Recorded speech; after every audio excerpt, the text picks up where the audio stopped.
unto him. He is the supreme goal.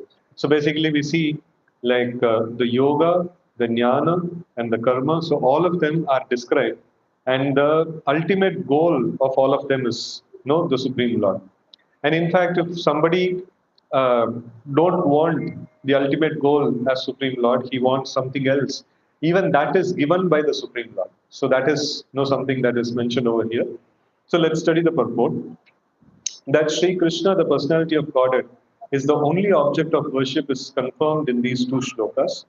In the Vedic literature, there is the same objective, establishing one's relationship and ultimately reviving our lost loving service unto Him. That is the sum and substance of the Vedas. In the Bhagavad Gita, the same theory is confirmed by the Lord in His own words. The ultimate purpose of Vedas is to know Him only. Now, what is the shloka? Ultimate purpose is to know Him. Vedescha sarver ahameva vedya. So, of all the Vedas, I am to be known. So, like that is this one. So, like, how do we put this thing?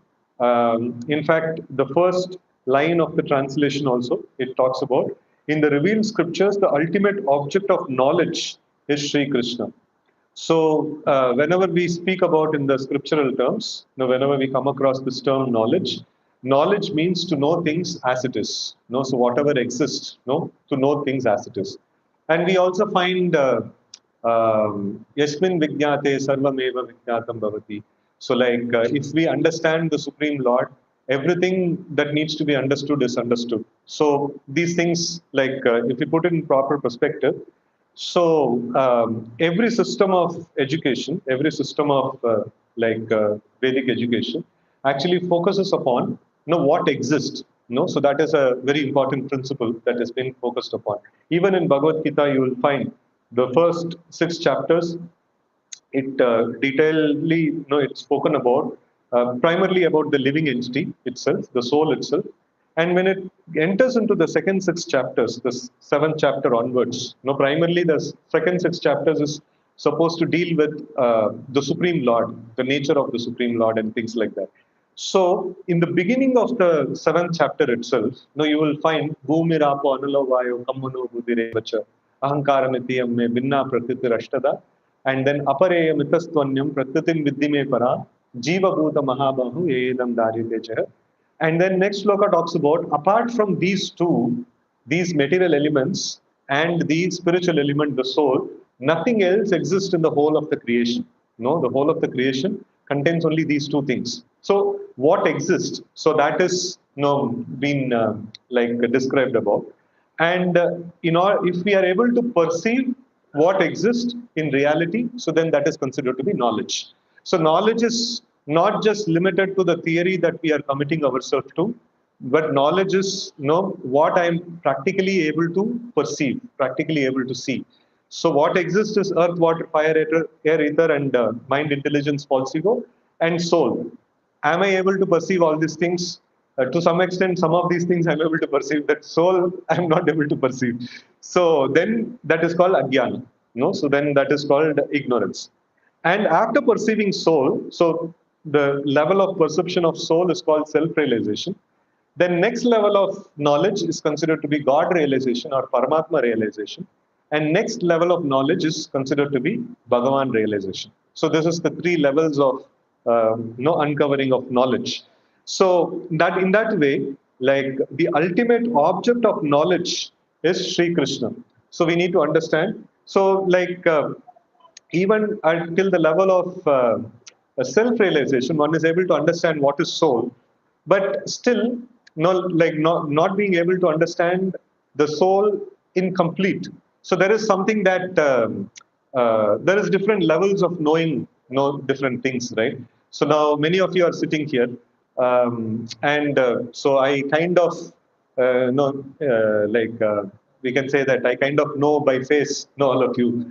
So if somebody shows your photograph and if they ask, do you know this person? I may say yeah, I know the person. I think I have seen him somewhere. So, but actually to know the person, there is much more, to knowing that person actually. Maybe they're knowing their name, knowing their basic details, and knowing what profession they do, knowing their natures and things like that. So there is lot more is there to know about this one. In the same way, knowing the Supreme Lord by knowing only the material objects and its connection with the Supreme Lord, that's a little bit of knowledge.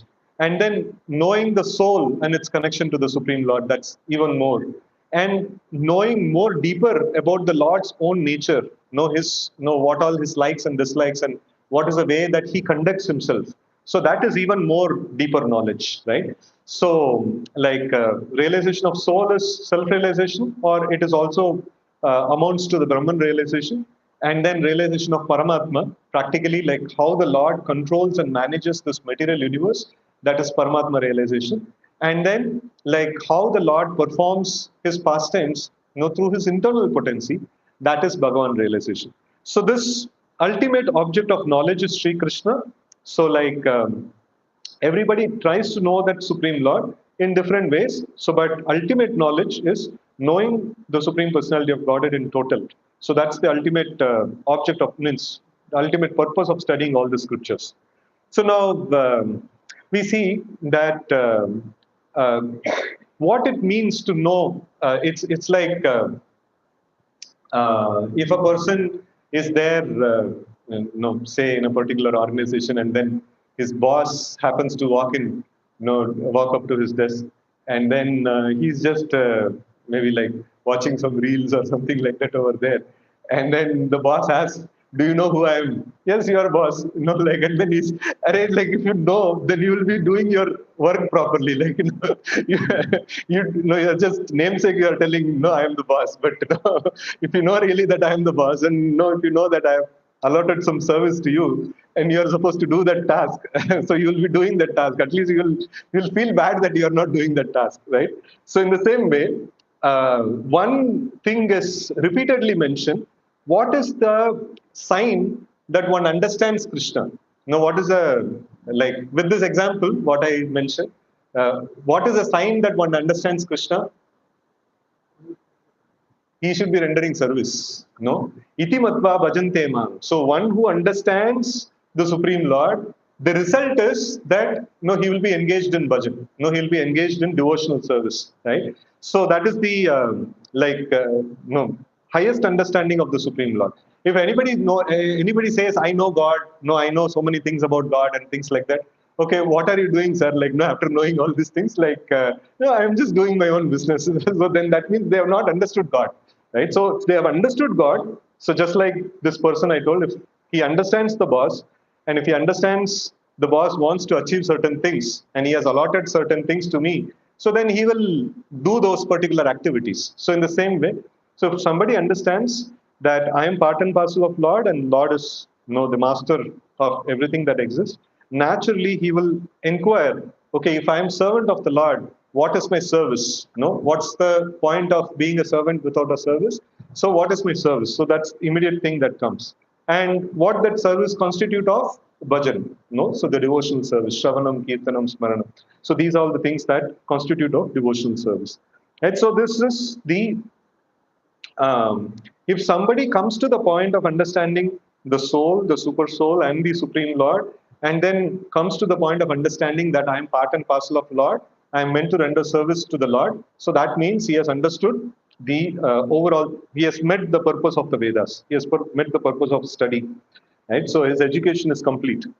Right? So in Bhagavad Gita also it is mentioned that ultimate purpose of Vedas is to know him only. All the revealed scriptures are prepared by the Lord through his incarnations in the body of Srila Vyasadeva, just to remind the fallen souls conditioned by material nature of Sri Krishna, the personality of Godhead. So like the whole purpose, the Lord has compiled, Vedanta Krit, so he is the compiler of the Vedanta also. And so why he has compiled all these things and how he is compiled? So the Lord incarnated as Vyasadeva, and he has compiled all the Vedic literatures. So why do we say compiled? Because the Vedic literatures are eternal. Vedic literature are not created by somebody. So even it is as the Lord is eternal, the Lord always exists.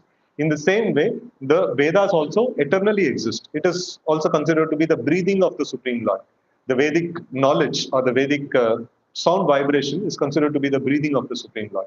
In fact, when Varahadev appeared in Bhagavatam itself, that description is there. So when he appeared, and then when he was zooming through the like various terrains and then entering into the Garbhodaka ocean, so the air that comes, or the sound that produced by, like if any object goes very fast, you get some zoop, kind of sound, so that sound is the Vedic mantras is coming out, from the sound vibration from the body of the Supreme Lord, right? So this Vedic sound vibration is not different from the Supreme Lord itself. No, it is also considered to be Brahma. No, like we also talk about brahmacharya. No, the young students, like young boys, they go to the Gurukul, and then they are supposed to practice brahmacharya. So what is this brahmacharya? So like brahmacharati, their consciousness or their mind should keep revolving around Brahman. So how do they do that? They go and recite the Vedic literatures. So from morning till evening, like they'll keep on doing the recitation of Vedic literatures. So that is the essential aspect of brahmacharya actually. So so this is the Vedic literatures are also in themselves are considered to be as equivalent as the Supreme Lord, and they existed from the time when the Lord existed. And so it is Vyasadeva, he compiled it, he organized it. He organized the one Veda into four divisions, and then he also wrote the Smritis in the form of Puranas, Itihasas, and various things explaining the original Vedic sound vibration. So in that way, like Vyasadeva is also an incarnation of Krishna, and he organized and compiled the Vedic literatures. For what purpose? The purpose is to save the conditioned souls who are caught up in the material bondage, to release them from this and to bring them to the point of realization of the Supreme Lord. So, no demigod can award freedom from material bondage. This is the verdict of all Vedic literatures. In fact, we find one of the names of the Supreme Lord Vishnu is Mukunda. Now, what is the meaning of this word Mukunda? One who gives liberation. The or Dadati means to give, and Mukti, Mukti, Pradata. So, like that is Mukunda. So, like he is the one who is capable of releasing a living entity from the material bondage. So no other devatas cannot can actually award release from the material bondage, because they themselves are within the material universe. And that is the verdict of all literatures, all Vedic literatures. Impersonalists who have no information of the of the personality of Godhead minimize the omnipotency of the Supreme Lord and put him on equal footing with all other living beings. And for this act, such impersonalists get freedom from material bondage only with great difficulty. So this Prabhupada is quoting from Bhagavad Gita, Kleshodi Katkaras Tesham Avyakta Shakta Chetasam. So so that from there Prabhupada is actually citing. And they can surrender unto him only after many, many births, in the culture of transcendental knowledge. Bahunam Janmanamante Jnanavan Mam Prapadyate. So impersonalists generally comes under the category of they follow the Jnana Marga. So most of the times they follow the Jnana Marga. And so they, like Prabhupada is mentioning here, the impersonalists. So one of the idea of impersonalist is that they consider the Supreme Lord when he incarnates and then performs his pastimes. So one of the things of the impersonalist is whatever, if there is any guna, if there is any form, if there is any color, if there is any sound, if there is any attributes. So attributes can only exist in the material platform. So the incarnation of the Lord, he also possesses certain attributes. He is so beautiful. Oh, that's an attribute. That means it is matter. There is, for them, spirit means it is nirvishesha. There is no attributes towards it. And nirakara. No, there is no body. No, there is no form. No, to that, this one. So for them, it is very, very difficult to understand when the Supreme Lord himself advents, and then performs his pastimes, which are not governed by the material laws. So, they find it very difficult to understand that. So yesterday, like we were discussing about Narsinghdev's anger, So, like in the program, the house program yesterday, we discussed about Narsinghdev's anger. Materially speaking, if you meditate on any particular guna or any particular activity, you will become infected by that activity. So if you too much associate with people who are angry, no, so then you will also develop the quality of anger. But if you meditate on the anger of Lord Nrsimha, your anger will reduce. So then this itself proves that this is like not a material activity. No, the Lord's activities, Lord's form is not a material activity, right? So it is a very nice point, which we can put it in front of impersonalists. You think that these Lord has a form and it pertains to material world, so that you don't want to meditate on that form. You want to meditate on Brahman. But then our challenge is like you will become free from lust, anger, greed, and things like that by meditating on this transcendental form of the Lord. So that proves it is not matter. It is different from matter. No material object. Meditating upon it, you will be free from lust, anger, greed, and things like that. So this is a solid proof. So, but impersonalists somehow or other they miss this point, and they consider surrendering to that nirakara, nirvishesha, Brahman. And so in that path, it is very, very difficult. So that is established in Bhagavad Gita itself. Klesha adhikattara, klesha adhikattara stesham abhyakta shakta chetasam. So those whose mind are ashakta, or like attached to avyakta, unmanifested form. So that is klesha adhikattara stesham. So that's what Prabhupada is mentioning here. That so such impersonalists, sorry.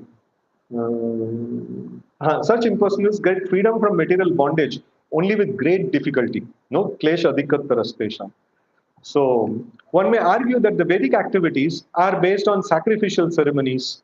Okay, so now the first paragraph Prabhupada dealt with this Vasudeva para Veda. So what is the purpose of study of Veda? Is to understand Vasudeva. So there are, why Prabhupada dealt with impersonalists here? Because impersonalists claim that we are the Vedantists.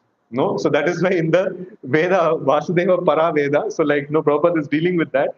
They are not the Vedantists. If they are really Vedantists, they should come to the point of rendering service unto the Supreme Personality of Godhead.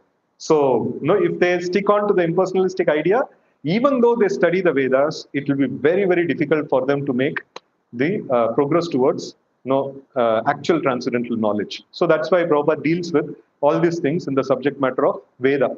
So next thing is Vasudeva para Maka. So Maka, so like you will find that the same word used in the different Yuga Dharmas that are there. Right? So like what is that? Tretaya Majito Make Dvapare Paricharya. No? First, what is the first line? Hridaya Dhyayitu the Vishnu, and Tretayo Yajato Makai. This Maka. Maka means like fire sacrifices. So that is considered to be Maka. So now the next paragraph deals with that. So one may argue that the Vedic activities are based on sacrificial ceremonies. That is true. But all such sacrifices are also meant for realizing the truth about the Vasudeva.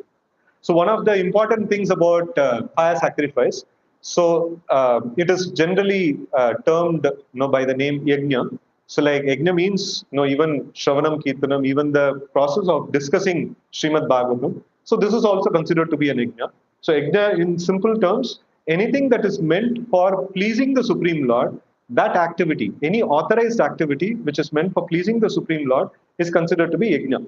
But specifically, this word, whenever we use, we generally remember the fire sacrifice.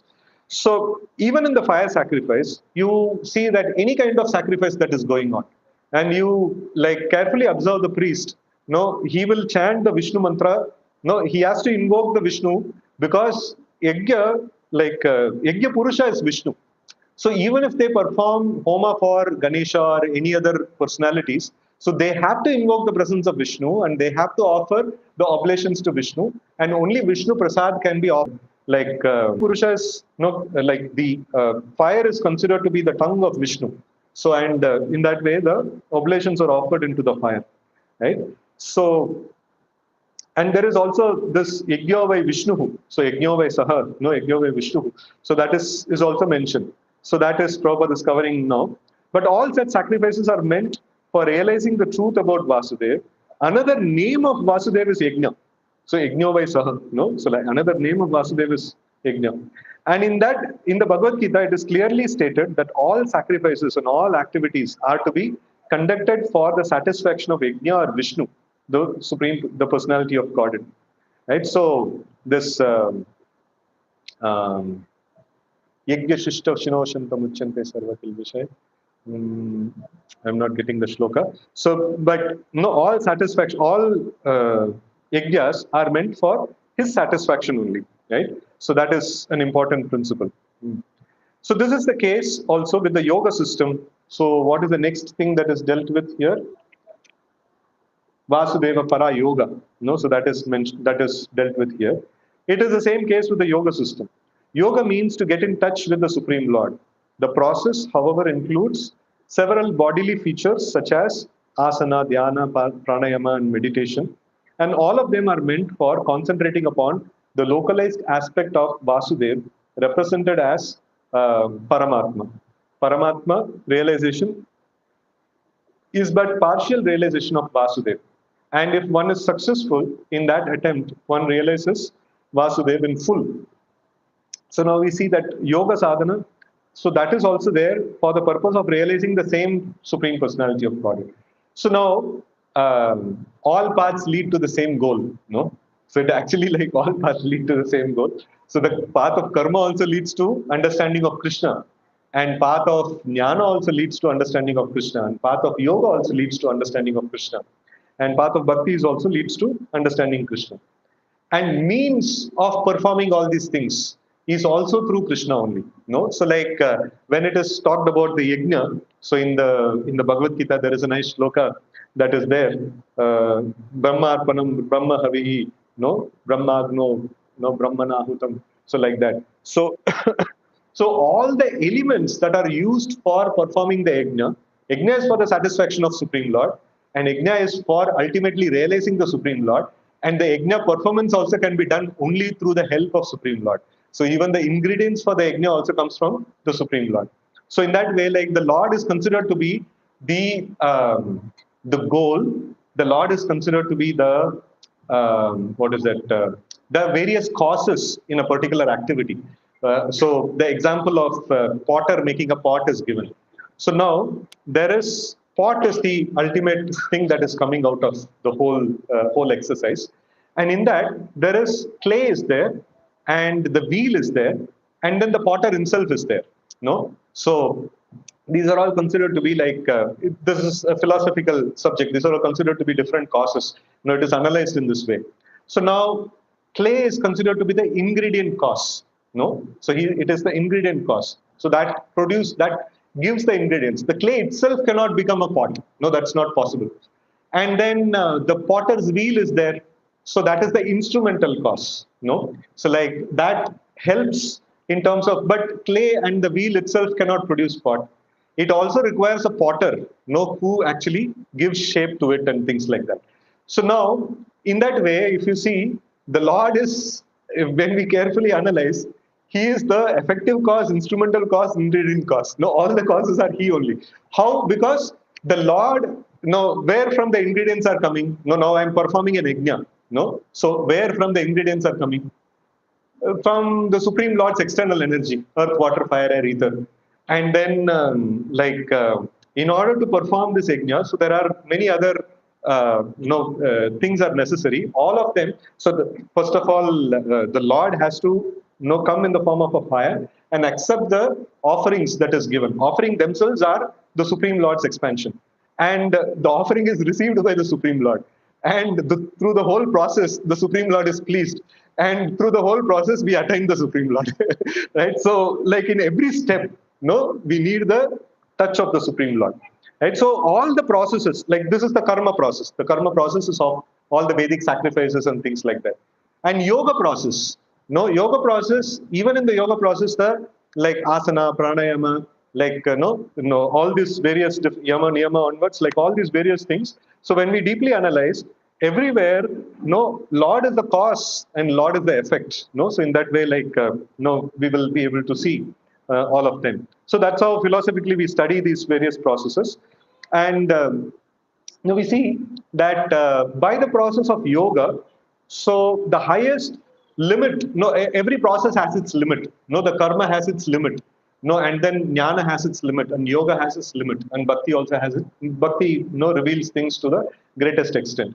So karma reveals to the extent of, or it prepares, the karma sadhana prepares a person to come to the point of jnana sadhana or yoga sadhana. So for all of these sadhanas, now if anybody wants to take jnana, yoga or bhakti, no, for all of them they have to preliminarily do the karma sadhana. No, without doing karma sadhana or without following varnashrama, nobody can jump into directly like, no, I feel like, no, this Ashtanga yoga is very nice. No, I'll subscribe to that process. No, they will tell prerequisite is first you have to follow the karma sadhana. No, first you have to become a karma yogi. Then you can become jnana yogi or dhyana yogi or some other yogi.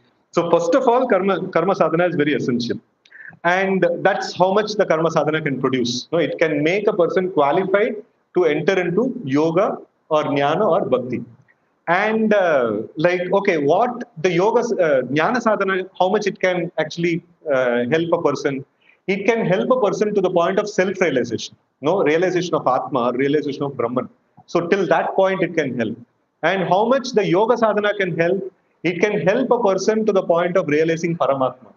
And how much bhakti sadhana can help? It can help a person, to realize, till the level of Bhagavan realization. So that is there. So that's why Prabhupada is mentioning that this yoga sadhana, it can, through that, one can come to the point of concentrating upon the localized aspect of Vasudev, represented as Paramatma. And Paramatma realization is but a partial realization of Vasudev. So what is the full realization of Vasudev? No, Sat feature of the Lord, Chit feature of the Lord, and Ananda feature of the Lord. All three features are understood, then it is full realization. So Brahman realization, no, gives only the Sat feature. No, Paramatma realization only gives Sat and Chit feature. And Bhagavan realization gives Sat, Chit, and Ananda feature, all three features. So because it gives only a portion of the realization of the Supreme Lord, it is considered to be a partial realization of Vasudeva. So, but if somebody happens to get Paramatma realization, he can proceed further for full realization also. No, so that is there. Now it is mentioned, if one is successful in that attempt of understanding Paramatma, one realizes Vasudeva in full. Like further, going forward, he realizes Vasudeva in full. So, but by ill luck, many yogis are stranded by the powers of mysticism achieved through the bodily process. So, this is a very critical this one. Every yoga system has a allurement, to deviate the practitioner from the actual goal. All yoga systems, the goal is to attain Krishna. But then in the karma sadhana, like the deviating principle is, see, like you performed karma, and the result of that is you are getting punya. And that punya can be exchanged for two purposes. One is for artha and kama. No, another is for moksha. So like always there is an allurement. Anyway, you are doing so much. Like no, like you can exchange this to go to heavenly planets and enjoy. No, why you have to aim towards moksha? No. So always there is an allurement. The process, the pitfall in karma sadhana is, so you can get allured towards material opulences and things like that. And the pitfall in jnana sadhana is attraction towards impersonal liberation. And pitfall in the yoga sadhana is that, no, this is the pitfall, that he starts getting enormous powers, amazing powers. Like suddenly yogi is meditating and then he understands that he like, मैं किसी भी दुकान से कुछ भी चीज लेके आ सकता हूँ and then I can vanish from this place and I can appear in any place. And then that becomes a distraction in his meditation upon the Supreme Lord. So these side benefits that comes, like has to be tolerated. So that is a very, very important principle in the any of the yoga sadhanas. So any of the like sadhanas that we perform. So all sadhanas inbuilt with like they are inbuilt with some deviations. And those deviations will definitely come. The desires for those deviations will definitely come. And the practitioner is told that, see, all these things will come, still you should tolerate. You should not exercise like, your powers for, those things. If you exercise that, then you lose the ultimate goal. So this is the problem over there. Right? So the yoga sadhana has this thing of powers of mysticism achieved through the bodily process. Ill-fated yogis are given a chance in the next birth by being placed in the families of good learned brahmanas or in the families of rich merchants in order to execute the unfinished task of Vasudeva realization. Like Vasudeva realization is the actual goal of all the yoga systems. And because in the previous life he got deviated, no, he got deviated by engaging with the powers that the yoga system generated. So he got deviated from the Vasudeva realization. So now again, the next life, the Lord gives a chance. Okay, no, pichhle life mein like, no, you took a wrong route and went somewhere. No, in this life, try to go on the right route and then attain the goal. No, like that. So he's given the proper this one. If such fortunate brahmanas and the sons of rich men properly utilize the chance, no, because Suchinam Srimatam Gehe, no, so like they take birth in the Suchi family, that is Brahmana family, or Srimatam, no, wealthy family. So that's why Prabhupada is mentioning. If such fortunate brahmanas and sons of rich men properly utilize the chance, they can easily realize Vasudev by good association with saintly persons. Why they can easily realize? Because they've already done some homework in the past lives, no? And if they take up the process, no? So like whatever delta is there to be covered, so they can easily cover it. So, but unfortunately, such preferred persons are captivated again by material wealth and honor, and thus they practically forget the aim of life. Right? So this is also so for the culture of knowledge. According to Bhagavad Gita, there are 18 items in culturing knowledge. So whenever we talk about knowledge, you see, like the karma sadhana is also for the purpose of gaining knowledge. The jnana sadhana is also for the purpose of gaining knowledge. Yoga sadhana is also purpose of gaining knowledge, and bhakti sadhana is also for the purpose of gaining knowledge. But still, one of the streams is given the name of jnana itself. No, so the jnana sadhana. So that itself. So that jnana yoga. What does jnana yoga comprises of? So just like bhakti yoga comprises of shravanam, kirtanam, smaranam, and things like that. What does jnana yoga comprises of? According to Bhagavad Gita, there are 18 items in culturing knowledge. No, these 18 items are mentioned here, and even the 30 qualities that we talk about. So that also comprises of these 18 items. So by such culture of knowledge, one becomes gradually prideless, devoid of vanity, non-violent, forbearing, simple, devoted to great spiritual master, and self-control. And by culture of knowledge, one becomes unattached to earth and home and becomes conscious of the miseries of birth, death, old age, and disease.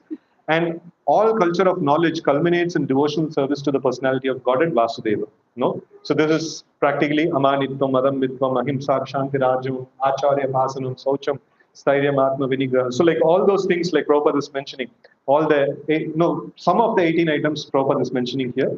Therefore, Vasudeva is the ultimate aim in culturing all different branches of knowledge. Culture of knowledge leading one to the transcendental plane of meeting Vasudeva is real knowledge. Physical knowledge in its various branches is condemned in Bhagavad Gita as ajnana, or opposite to the real knowledge.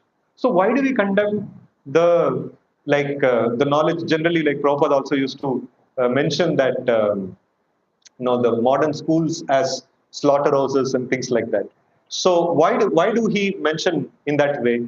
So because the what exists is the chemicals exist, the like different things that we study about in the schools and college, they all exist, but they all exist as a dependent entity of the Supreme Lord. They don't exist independently.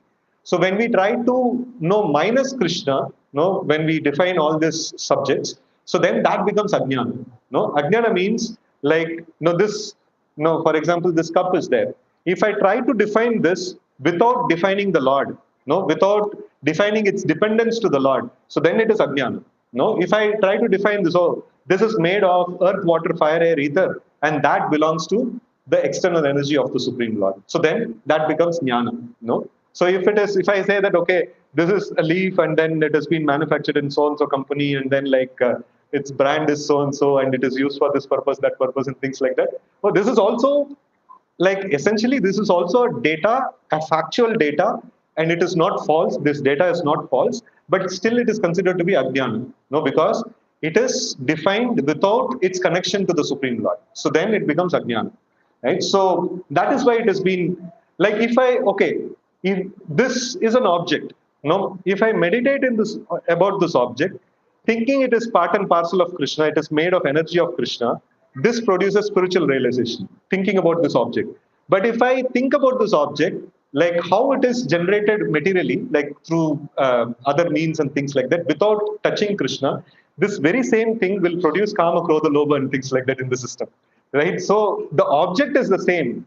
Now I'm thinking about this object only, but in what reference I think about. So that makes the difference, whether my Kama, Krodha reduces or Kama, Krodha increases. No, so that is the way of this one. So the real knowledge means to teach everything in relation to the Supreme Lord. So that becomes jnana, right?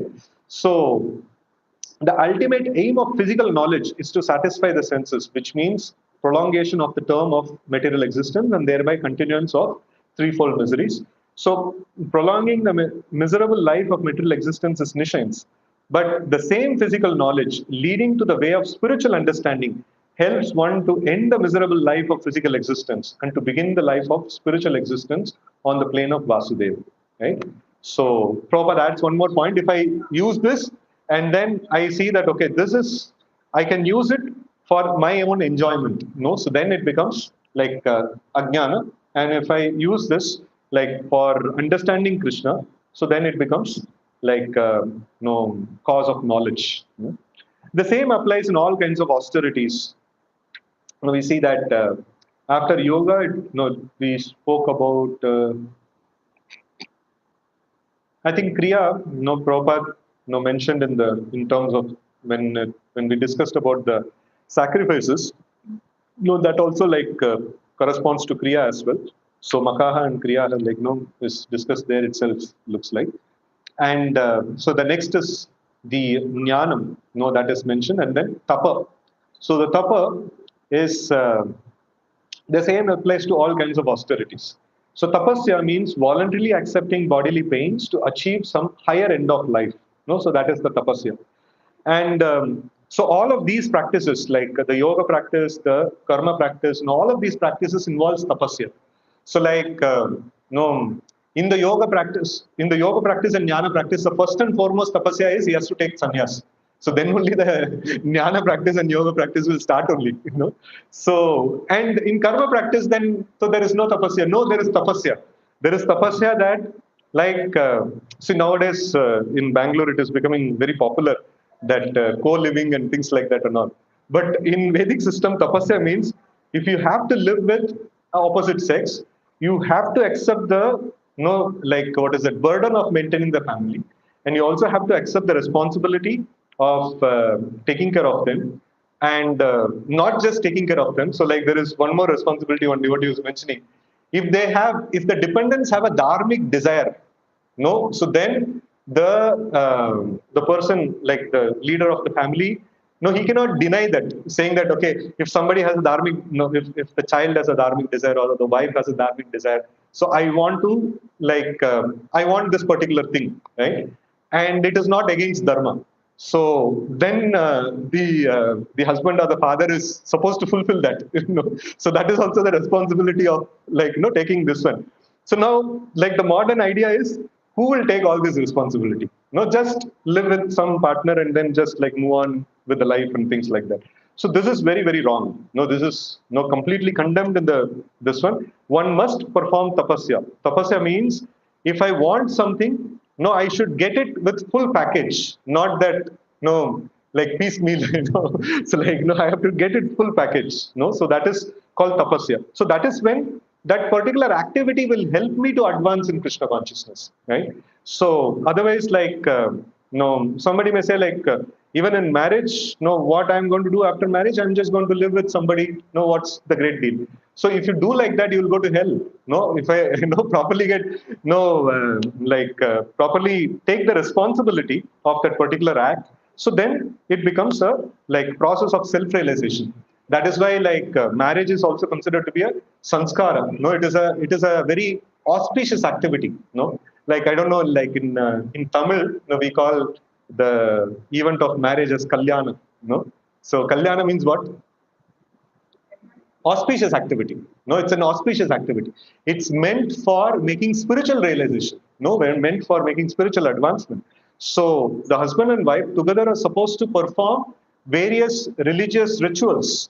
So through that they actually make advancement. So that is the way of Vedic system, right? So austerities must be performed. No, so tapasya means voluntarily accepting austerities.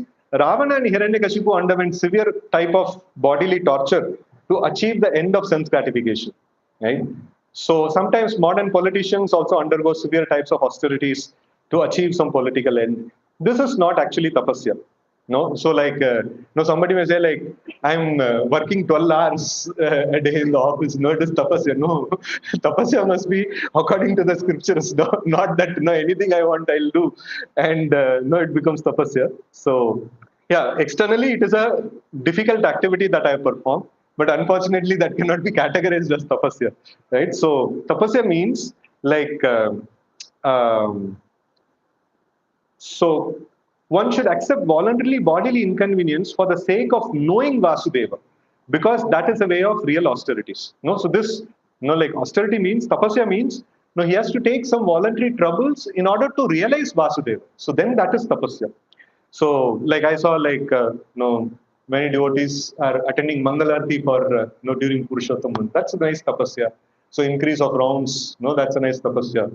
So like that. So these are all things which are difficult. Every day to perform is difficult. So but then we are doing it for the purpose of realizing the Supreme Lord. Otherwise, all forms of austerities are classified as mode of passion and ignorance. Passion and ignorance cannot end the miseries of life.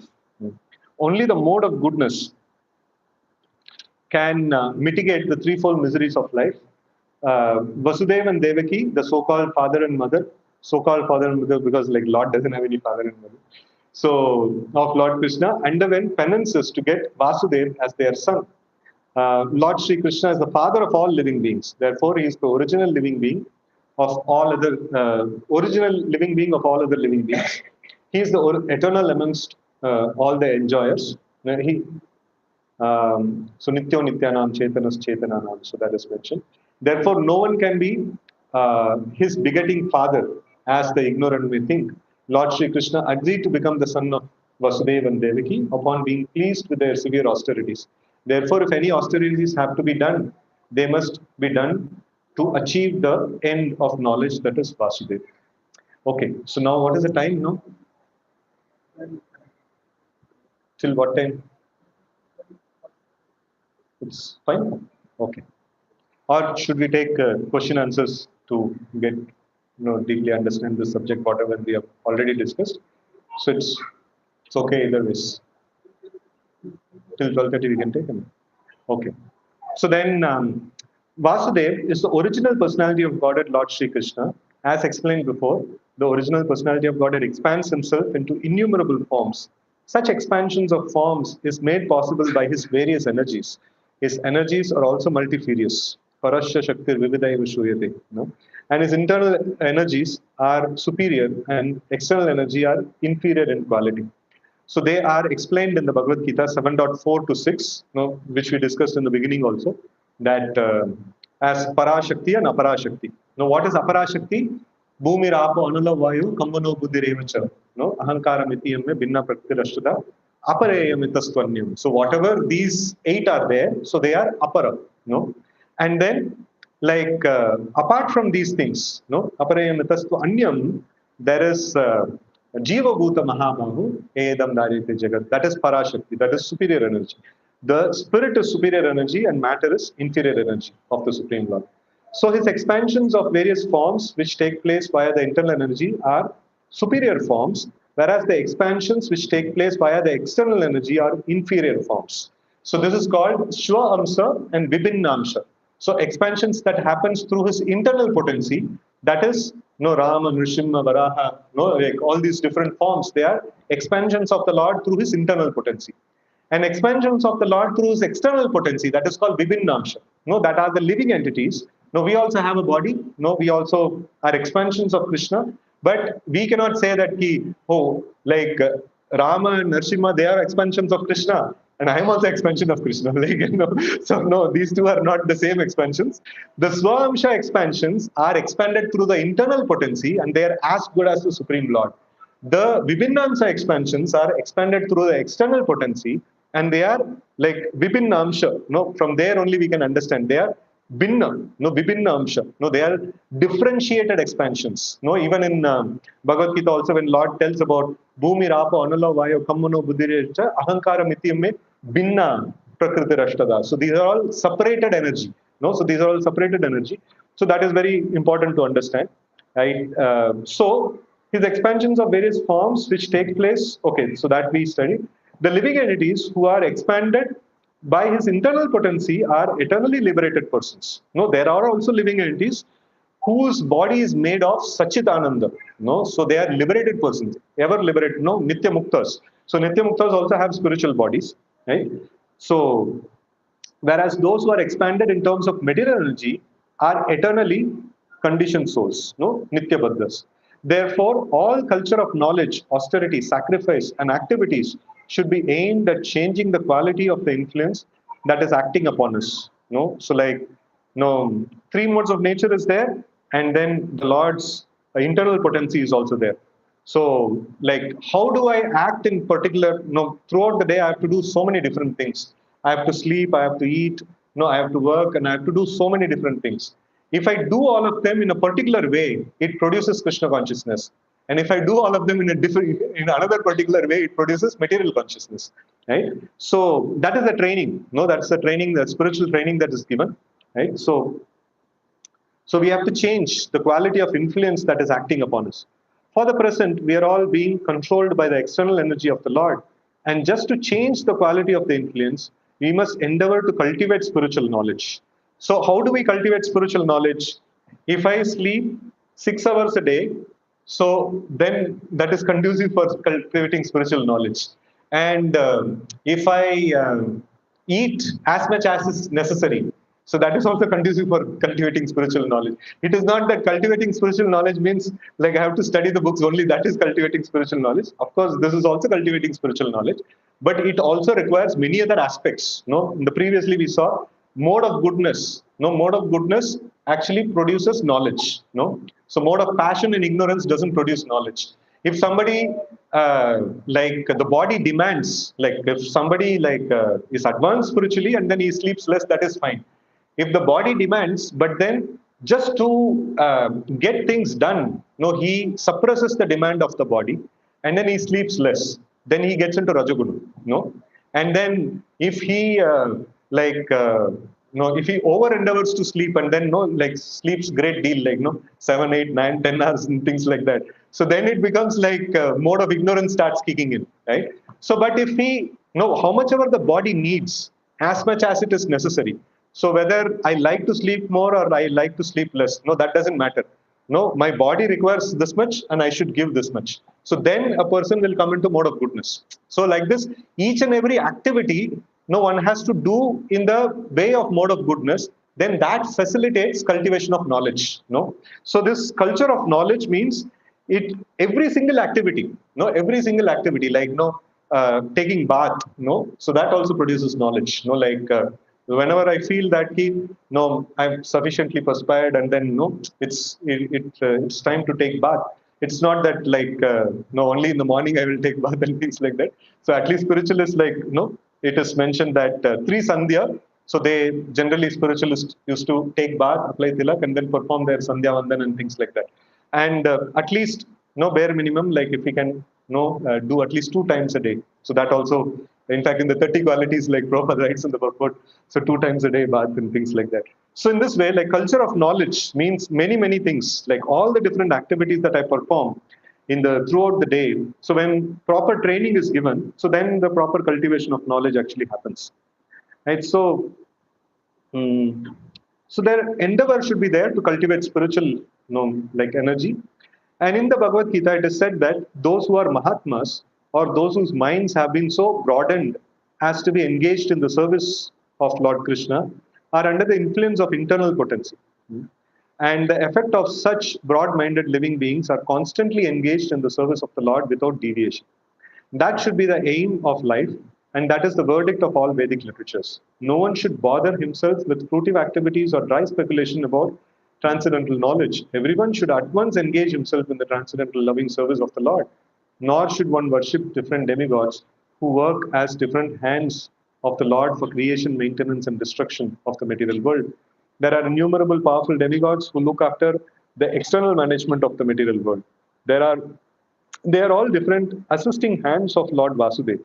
Even Lord Shiva and Lord Brahma are included in the list of demigods, but Lord Vishnu or Vasudeva is always transcendently situated.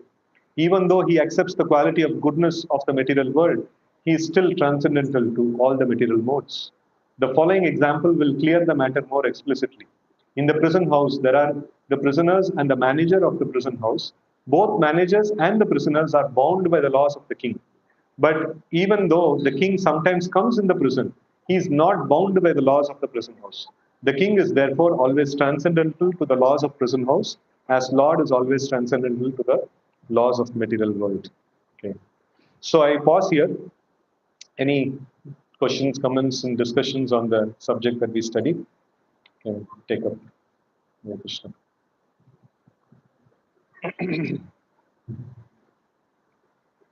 Mhm.